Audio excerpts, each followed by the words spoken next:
pertama kali saya ketemu dengan istri saya ini karena kebetulan dia adalah pacar teman baik saya. Dia nggak suka saya dan dia bukan tipe saya. Jadi kita dua-dua tidak saling menyukai sebenarnya. Jadi ini hubungan yang paling unik di seluruh dunia mungkin. Kita menikah, pertama dimulai dari dasar tidak ada yang suka. Sampai one day kita ketemu. Dia yang mulai langsung kesem-sem. Awalnya nggak suka kan? Tapi bayangkan, dari sebuah dorongan ilahi yang dikerjakan dengan sebuah cinta dan pantang menyerah, bisa menghasilkan sebuah hasil yang luar biasa.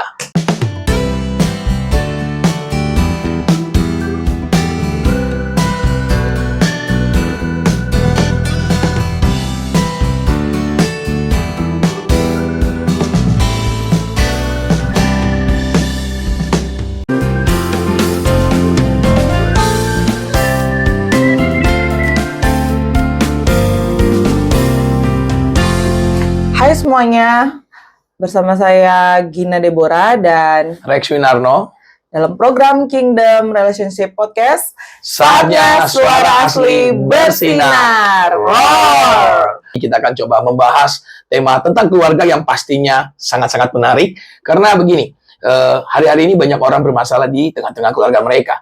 Tetapi sebelum kita akan maju lebih jauh lagi, kita akan coba membahas seputaran di keluarga kami dulu. Bagaimana kita membentuk sebuah keluarga yang tentunya pasti bisa menjadi sebuah berkat buat kalian semua di luar sana. Ya, jadi ini spesial. Pertama kalinya saya akan mengulik tentang suami saya, kejujuran hatinya, apa sebenarnya yang ada di benak dia di momen kami pertama kali bertemu. Sekedar informasi, kami baru merayakan anniversary loh yang ke-6. Yang ke-6 tahun, dan tentunya mungkin masih awal, tapi yang pasti bukan awal-awal juga, banyak hal yang sudah kita lewati bersama-sama. Ya. Pertanyaan pertama, kita ketemu di mana ya? Oke, pertama kali saya ketemu dengan istri saya ini karena kebetulan dia adalah pacar teman baik saya. Jadi dia adalah pacar teman baik saya, dan akhirnya kita ketemu pada waktu itu di kota Manado, tepatnya di Minahasa, di daerah Langowan. Dan tentunya ketika itu ya kita bertemu biasa saja gitu loh, masih tidak punya rasa karena memang teman baik saya punya pacar, jadi saya rasa ya oke, just a friend seperti itu. Ya, dan kalau seingat saya kamu datang ke tempat saya jualan waktu itu. Itu sudah beberapa minggu kemudian. Jadi waktu selesai kita pertama kali ketemu, teman-teman saya ngajak ke Manado. Nah, pas di Manado kebetulan istri saya ini pernah jualan es buah ya pada waktu itu.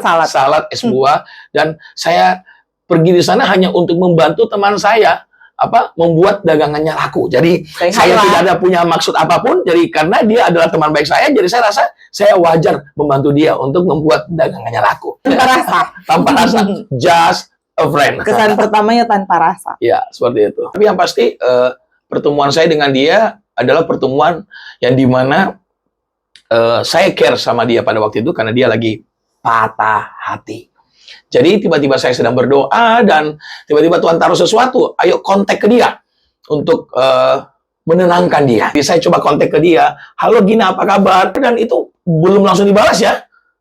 Belum dia udah lupa sendiri. Jadi dia belum langsung balas. Tapi besoknya mungkin pada waktu itu langsung dia balas. Akhirnya saya cuma bilang, Gina, you mesti kuat.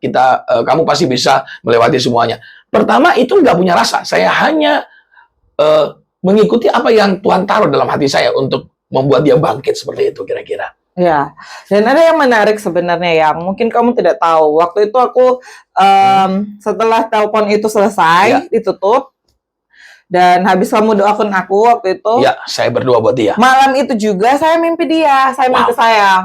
Mimpinya kamu datang di mimpiku, ya nggak tahu juga lagi ngapain waktu itu. Cuman yang pasti sejak telepon itu, habis itu malamnya mimpi. Sampai 7 hari. Seminggu lah. Bayangkan betapa gantengnya diri saya. Haleluya. Ya, ceritanya seperti itu. Jadi saya agak berpikiran, loh kok dia muncul terus di mimpiku. Padahal kan kita telepon paling cuma 5 menit. Ya. Nggak panjang kan. Nggak lama, cuma hanya mendoakan Gina dan selesai itu ya sudah selesai. Nggak punya rasa apapun seperti itu. Iya, dan karena saya tidak suka dia, jadi saya tengking-tengking. Kayak dalam nama Yesus. Menolak dalam hati lah. Menolak. Aku nggak mau orang ini, Tuhan. Jadi aku menolak dalam doa juga yang sebenarnya dalam hati dan dalam doa. Ini sih menarik sih, karena dia nggak suka saya dan dia bukan tipe saya. Jadi kita dua-dua tidak saling menyukai sebenarnya. Jadi ini hubungan yang paling unik di seluruh dunia mungkin.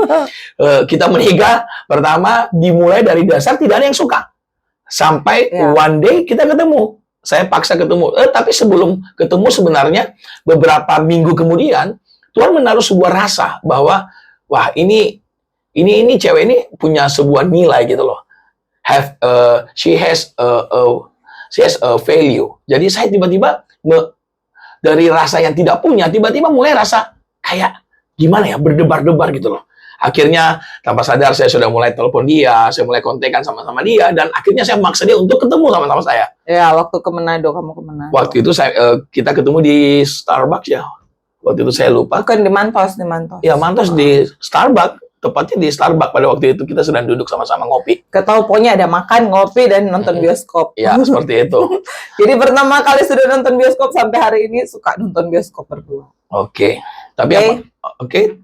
Terus dari ya sejak mimpi itu sih aku kayak sudah curiga ini orang kenapa muncul terus di mimpi sampai saya datang Manado. Itu pun aku sudah kayak curiga ini pasti ada mau terjadi something. Tapi karena ada aku tahu kayak ya sudahlah, waktu itu aku doakan juga untuk jodoh. Kalau Tuhan kasih aku jodoh, aku mau yang dari Tuhan, dan muncullah orang ini di Manado. Dan ada yang menarik juga nih, waktu sayang itu nembak aku.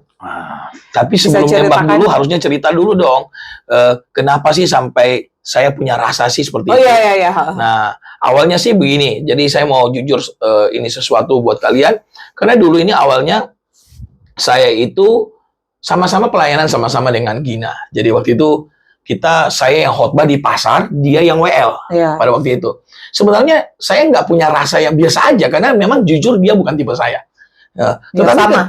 Tetapi ketika saya sedang pelayanan, saya sedang khotbah dan dia sedang WL, worship leader, dia sedang nyanyi, itu tiba-tiba Tuhan taruh bahwa tahu nggak, kalau dia jadi istri kamu, dia bisa menopang banyak pelayanan kamu.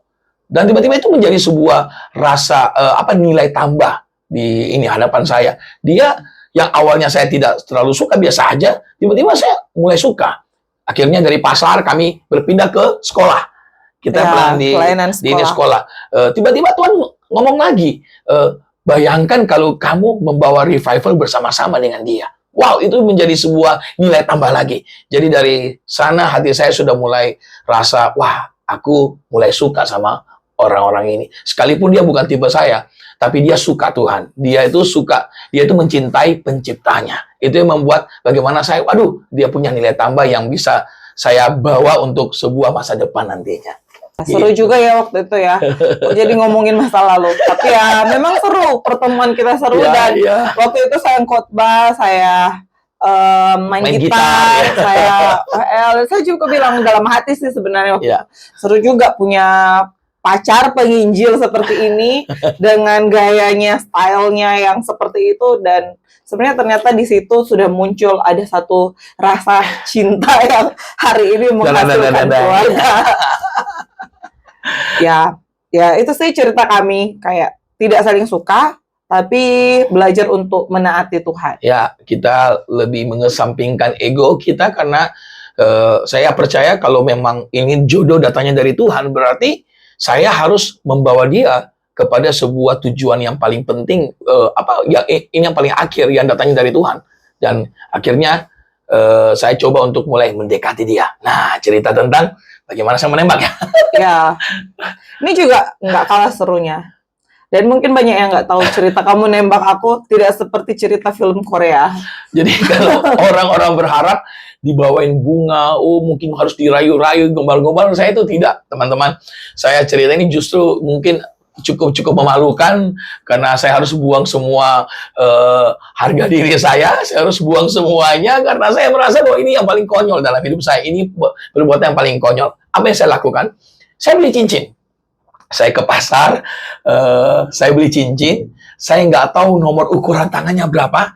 Saya hanya panggil pelayan, sini, pelayan kasirnya. Saya bilang, mana tangan kamu? Kayaknya model kamu ini tipe-tipenya sama dengan istri saya bodinya. Akhirnya saya bilang, Calon istri. calon istri pada waktu itu. Saya bilang, sini, kalau tanganmu cocok, berarti istri saya juga calon istri saya juga cocok. Akhirnya saya cobakan ke tangannya dia. Kita coba semua cincin. Ini tampatannya dia loh. Ini seperti beli kucing di dalam karung. Kita nggak ngerti yang mana, kita nggak tahu. Tapi saya hanya tahu kalau Tuhan taruh sesuatu rasa itu, saya harus bertanggung jawab untuk mengejar apa yang Tuhan taruh. Akhirnya saya beli cincin dan saya cobakan ini karyawan toko dan berhasil. Bisa saya beli. Saya ajaklah dia ketemu pada waktu itu di mall. Dan akhirnya dari pertemuan itu, tiba-tiba saya bilang kepada dia, sini tangan kamu. Saya tarik tangannya di sini tangan kamu. Saya langsung kasih di mobil ya waktu itu ya. Iya, di mobil. Setelah selesai pelayanan. Oh ya, selesai pelayanan saya taruh, pas mau turun saya pegang tangannya. Sini tangan kamu. Ini cincin buat kamu. Kalau cincin ini cocok, berarti kamu istri saya. Kalau tidak, kamu bukan istri saya. Ya. Bayangkan. Tapi sebenarnya ya, waktu itu saya nggak ngomong apa-apa. Karena kan di situ ada banyak orang. Ya. Ada 6 orang mungkin. Ya. Cuman kasih seperti itu, dengan kasarnya, kasih seperti ini. Terus aku bertanya-tanya, ini maksudnya apa? Jadi aku turun dari mobil dan WA, ini maksudnya apa? Terus saya bilang, kalau cocok, ya kamu juga jadi istri saya. Gitu. Ya, seperti itu. Kalau tidak, berarti kamu bukan jodoh saya. Dan akhirnya, dia coba, cocok nggak? Ya, saya langsung balas, ya cocok. Cocok. Langsung saya bilang, berarti dia adalah tulang rusukku. Enggak, saya waktu itu bilang begini, oke, mulai hari ini kita pacaran, nanti malam ketemuan. Wah, dia yang mulai langsung kesem-sem. Awalnya nggak suka kan? Tapi bayangkan, dari sebuah dorongan ilahi yang dikerjakan dengan sebuah cinta dan pantang menyerah, bisa menghasilkan sebuah hasil yang luar biasa.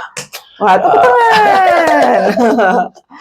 Tapi setauku ya, waktu itu aku juga tidak yakin sebenarnya. Ini benar nggak sih, sekalipun sudah menerima cincin itu, benar nggak sih dia jodohku dengan cara nembak aja seperti itu? Bagaimana cara memperlakukan aku kan ke depannya? Jadi ada sebenarnya pertanyaan-pertanyaan seperti itu. Terus kita ketemu ya malam itu, ketemu di Starbucks atau apa? Starbucks. Ya, ketemu. Dia tuh langsung ngomong, saya tuh waktu itu langsung ngomong, nanti kita nikah begini, aku visinya seperti ini dan lain. Itu yang bikin aku merasa tertariknya adalah ini orang punya visi, ini orang visioner.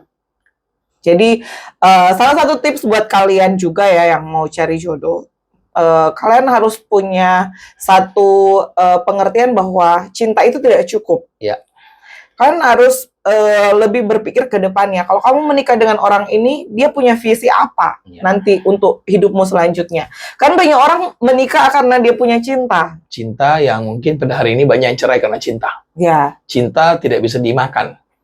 Nah, itu dia. Makanya cinta butuh tanggung jawab mungkin. Cinta butuh sebuah visi. Cinta butuh sebuah pengorbanan. Cinta butuh pembuktian mungkin seperti itu. Jadi, saya mau menikah sama dia, saya pun ini bertanya, Tuhan, apa yang bisa saya berikan ketika Tuhan taruh seseorang kepada saya? Karena tidak mungkin ketika saya menikah, dia harus makan pasir.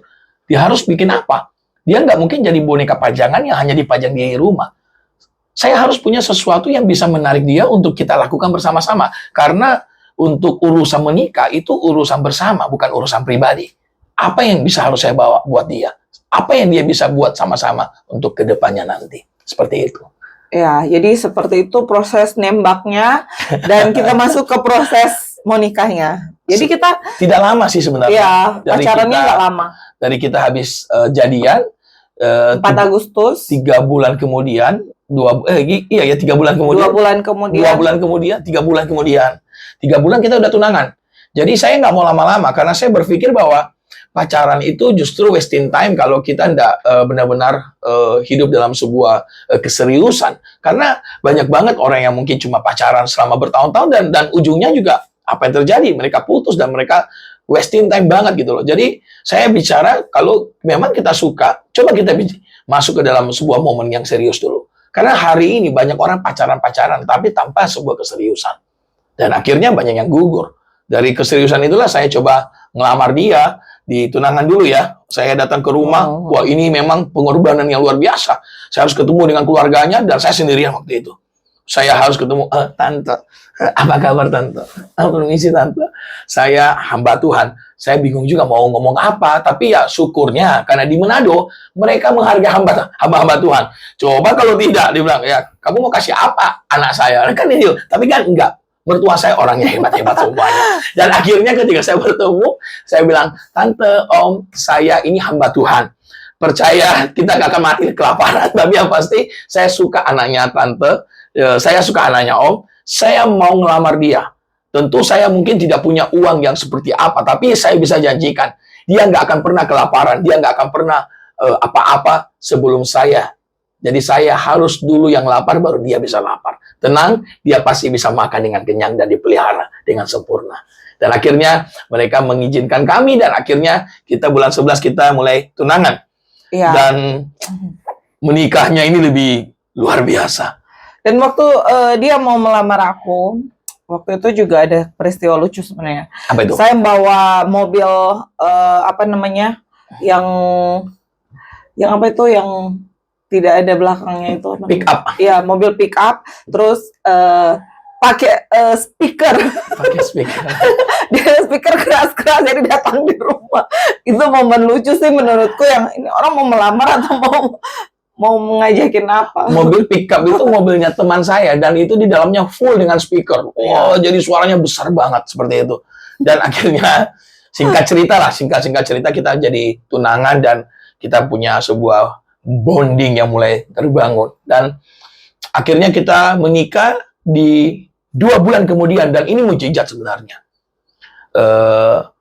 Kita sudah planning nikahnya kapan ya? Oktober Setahun lagi. 19 ya, 2018 bulan 10 harusnya. Tetapi tiba-tiba di bulan 1 saya dapat berkat mau ke Israel. Ada yang ngasih kami berkat untuk pergi ke ziarah ke tanah perjanjian, dan akhirnya dia bilang, saya nggak mau bawa 1, saya mau bawa 2 orang. Dan saya bilang, wah kalau 2 orang, saya bawa istri saya aja. Saya bawa calon istri saya aja. Saya tanya dia, yang mau ke Israel nggak? Mau. Tiba-tiba teman saya yang ini memberikan namanya Matthew, dia bilang begini, sekalian nikah aja di sana. Saya bingung, ngeri banget. Kok ini cepat banget rasanya mau tiba-tiba dari tiang tunangan nikah. Sebenarnya jujur, saya nggak punya persiapan. Uang pun nggak punya. Saya nggak punya apa-apa, saudara-saudara. Jadi percayalah, seperti cerita Cinderella, Tuhan yang menyiapkan, dan ini yang terjadi. Dan akhirnya saya tanya dia, mau nggak menikah? Dia bilang apa? Saya bilang apa waktu saya bilang? Mau.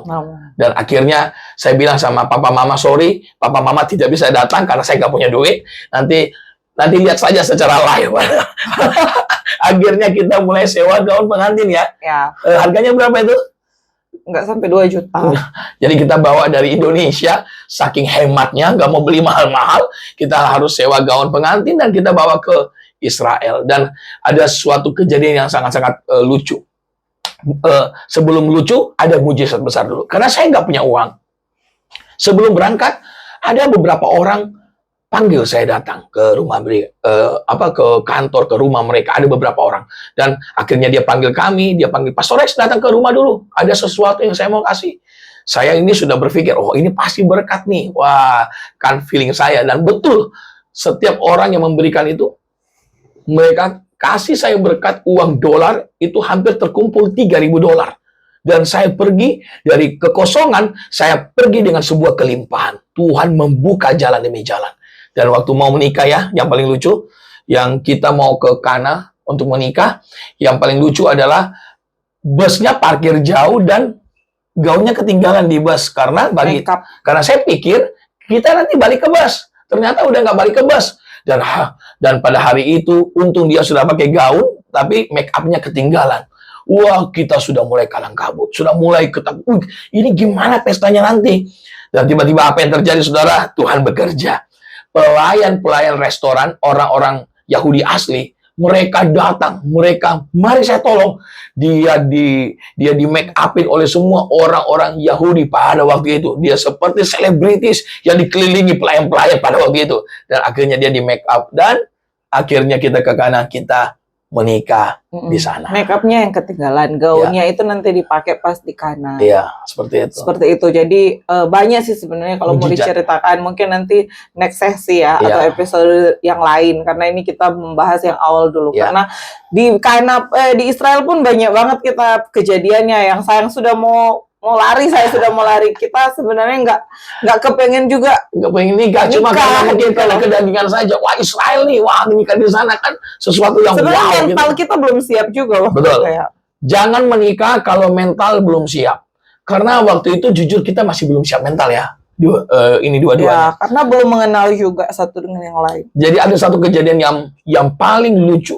Di momen yang paling sakral, ketika mau ada terjadi penumpangan tangan, saya mau lari. Dia mau lari juga. Kita udah mau batalin tuh pernikahan. Karena udah nggak siap. Tetapi karena itulah, ya saya percaya kalau ini sudah diatur oleh Tuhan, Tuhan akan berikan kita kemampuan. Dan memang sih awalnya agak berat ya, Yang ya, waktu sudah nikah ya. Ya, terjadilah perang dunia. Perang dunia ya. Itu nanti diceritakan Nanti di next ya. episode. Makanya subscribe. Subscribe semuanya dan biar perjalanan sebuah cerita tentang keluarga pasti tentunya akan menginspirasi kita semua. Karena mungkin kita membuat sebuah media ini, kita membuat sebuah konten ini karena sesungguhnya kita punya yang namanya konsen, kita punya yang namanya ini perhatian kepada keluarga-keluarga ya sekarang ya. Ya, lebih intinya ke hubungan. Ke Jadi hubungan. suami ke istri, orang tua ke anak, dan kalau hubungan pacaran juga nanti kita akan bahas. Ya, seperti ya. itu. Karena jujur kita perjalanan kan sering pelayanan bareng nih keluar. Dan apa yang terjadi kita melihat anak-anak bisa kurang ajar ke orang tuanya. Bagaimana perlakuan suami kepada istrinya sudah tidak lagi baik. Perlakuan istri kepada suami tidak lagi baik. Nah, sepertinya kelihatan orang itu baik-baik saja. Tapi sebenarnya keluarga pada hari-hari ini sedang tidak baik-baik saja. Yap. Dan ini yang membuat kami menjadi peduli. Kami ingin melalui sebuah konten yang suara kebenaran, yang dimana kita nggak membuat-buat sebuah hubungan kami, ini boleh menjadi contoh bagi yang lain bahwa begini, memang membangun keluarga tidak mudah. Tidak mudah. Tetapi ketika kita memiliki mental yang kuat dan kita memiliki pemahaman yang benar, bagaimana caranya untuk membangun, saya percaya keluarga kita pasti bisa diselamatkan. Oke, nah terakhir nih Yang, apa tips dari Sayang sendiri untuk semua pemirsa dalam memilih pasangan hidup? Yang pertama, yang paling penting sebenarnya, tanya Tuhan, apakah dia itu jodoh saya? Yang kedua, persiapkan mentalmu. Karena tanpa mental yang kuat, kita nggak akan pernah kuat untuk menghadapi sebuah realita. Kenapa begitu? Karena kita nggak pernah bisa sama. Antara suami dengan istri, pasangan cowok dengan cewek, nggak akan pernah bisa sama. Suka kita berbeda, nilainya pun berbeda, semuanya berbeda. Tetapi sebuah mental itulah yang membuat kita untuk apa? Bisa siap menerima dia apa adanya. Tanpa sebuah persiapan, kita nggak akan mampu bisa menerima kekurangan seseorang. Mungkin kita bisa menerima kelebihannya ini pasangan kita, tapi kita belum tentu bisa menerima kekurangan dia. Makanya ketika kita punya mental siap, maka kita bisa menerima mereka sekalipun mereka ada di dalam titik yang paling rendah dalam hidup mereka. Nah, dan yang terakhir tentunya adalah bagaimana kita sudah mulai membangun diri kita, karakter kita sudah mulai diperbaiki. Karena banyak orang menikah karena buru-buru, karakter mereka masih belum terlalu baik, akhirnya yang timbul adalah huru-hara yang luar biasa. Saya berdoa supaya ketika kita memilih pasangan kita, perbaiki dulu dari dalam kita. Ketika dalam kita baik, karakter kita baik, maka kita akan bisa menjadi berkat bagi istri kita, berkat bagi suami kita. Seperti itu. Iya, kalau dari saya sendiri, hubungan itu kan apalagi suami istri ya, sesuatu yang krusial. Yes. Benar-benar itu sangat-sangat menentukan. Penting banget, ya. Kamu mau hidup selama-lamanya dengan orang yang sama. Jadi kalau dari saya, tips dari saya ya memang seperti saya. Kuncinya kita harus tanya Tuhan, gumuli benar-benar apakah dia memang jodoh dari Tuhan. Ya. Setelah itu juga kamu prepare yourself untuk bagaimana nanti pernikahannya. Banyak orang kan kadang kayak gini ya, yang aku lihat. Orang lebih fokus ke acara hari itu ketika dia menikah. Bagaimana menariknya, mewahnya habisin acara. duitnya di acara Padahal cuma satu hari toh. Padahal mereka kan harus mempersiapkan yang lain, yang lebih penting, yaitu keluarga. Ya, memang tidak ada tips yang sempurna sih. Namanya juga hubungan Tidak dua masalah. menjadi satu itu enggak nggak mudah. Tidak masalah kalau memang dia duitnya banyak, nggak masalah. Karena memang pun Tuhan kasih berkat, silakan. Tapi itu bukan sebuah puncak dari sebuah pesta yang besar, bukan sebuah puncak. Karena setelah menikah, itu adalah starting bagaimana kita mulai memanage keluarga kita dengan benar. Oke teman-teman, kita sudah sampai di penghujung acara. Jangan lupa di like, di komen, di subscribe, dan juga di share. Karena sharing is Caring. dan biar ini menjadi berkat buat semua orang. Sampai jumpa di next episode yang tentunya pasti lebih memberkati kita semua. Jangan lupa, jangan ketinggalan, dan doa kami, keluarga di sana selalu diberkati. God bless you. Bye.